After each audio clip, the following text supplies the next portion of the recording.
Bakıda Azərbaycan din xadimlərinin ikinci forumu keçirildi. Tədbirdə müvafiq dövlət qurumları və din xadimləri, dini təhsil müəssisələrinin müəllimləri, ilahiyyatçı alim və mütəxəssislərlə yanaşı Türkiyə, Qazaxıstan, Özbəkistan və Qırğızıstanın dini sahədə səlahiyyətli qurumlarının rəhbər şəxsləri iştirak etdilər. Forumun məqsədi konstitusiya və suverenlik ili çərçivəsində dünyəvilik və vicdan azadlığı kimi təməl konstitusion dəyərlərin təbliği, din xadimlərinin hüquq və vəzifələri, tolerant mühitin daha da möhkəmləndirilməsi ilə bağlı məsələlərin müzakirəsidir. Açılış nitqi ilə çıxış edən Dini Qurumlarla İş üzrə Dövlət Komitəsinin sədri Ramin Məmmədov forumda bildirdi ki, Azərbaycanda din siyasəti dünyəvi dövlətçilik prinsiplərinə və beynəlxalq normalara əsaslanır. Onun sözlərinə görə tolerantlıq hər bir Azərbaycanlının mənəvi dünyasına həkk olunmuş həyat tərzidir. Geride kalan dövr aydın şekilde gösterdi ki, Cənab Prezident tərəfindən vurgulanan hədəflər sistemli və davamlı fəaliyyət üçün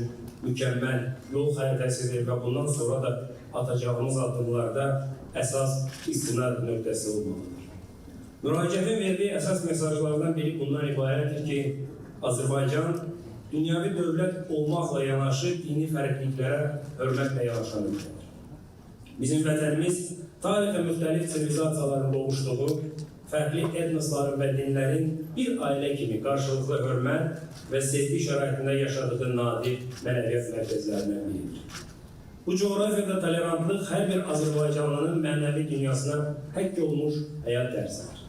Qədim Qafqaz Albaniyasında bizə miras qalan məbədlər, İslamın gəlişi ilə mənəvi dünyamızın formalaşmasına güclü təsir göstərən əzəmətli minarələr, sinagoglar və kilsələr vahid, bölünməz və zəngin mənəvi irsimizin əsas dayaqlarıdır. Dini Qurumlarla İş üzrə Dövlət Komitəsinin sədr müavini Gündüz İsmailov isə jurnalistlərə açıqlamasında qeyd etdi ki, Azərbaycanda fəaliyyət göstərən yəhudi dini icmalarının hamısı, Dağ yəhudiləri, Avropa yəhudiləri və Azərbaycan Sefard yəhudiləri forumun işində iştirak edib. Onun sözlərinə görə Qafqaz Müsəlmanları İdarəsi İslam dini icmaları ilə yanaşı Azərbaycanda fəaliyyət göstərən müxtəlif xristian icmaları, Rus pravoslav və Gürcü pravoslav kilsələri, həmçinin Lüteran kilsəsi kimi digər xristian icmaları da forumda təmsil olunublar.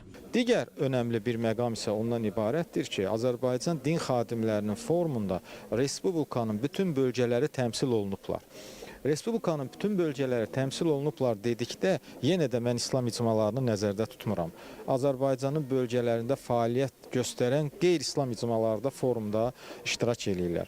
Forumla bağlı onun aktuallığını artıran önəmli məqamlardan biri də ondan ibarətdir ki, biz bugün din sahəsində dövlət-din münasibətləri ilə bağlı ölkəmizdə aktual olan mövzuları demək olar ki, hamısını forumun panellərinə müzakirə formasında birgə fikir mübadiləsi aparmaq üçün nəzərdə tutmuşuq. Qeyd edək ki, forumda multikultural dəyərlər sistemi, dövlət, din münasibətlərinin hüquqi və mədəni aspektləri, rəqəmsal informasiya mühitində dini təhsil və maarifçilik strategiyaları, qlobal təsirlər fonunda gənclərin maarifləndirilməsi, müasir metod və innovativ yanaşmalar, qadınların sosial və mənəvi inkişafında dini icmaların rolu mövzularında panel müzakirələr təşkil olundu.